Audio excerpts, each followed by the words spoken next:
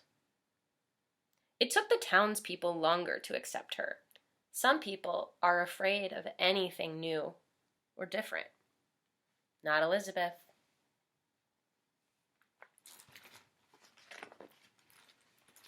On January 23rd, 1849, Elizabeth graduated with the highest grades in the whole class. She had become the first woman doctor in America. Although many people were proud, others were angry.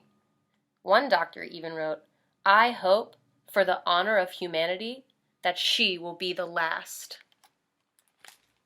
Was she the last female doctor?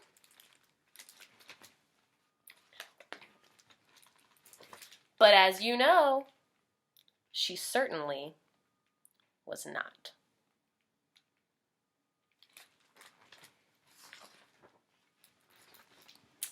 This is a real picture of Elizabeth Blackwell. It's printed in black and white because they didn't have color pictures back then, when everything was older. Elizabeth Blackwell, the first female doctor. The end. I'll see you again soon for another story. Until then, be thankful for your doctors.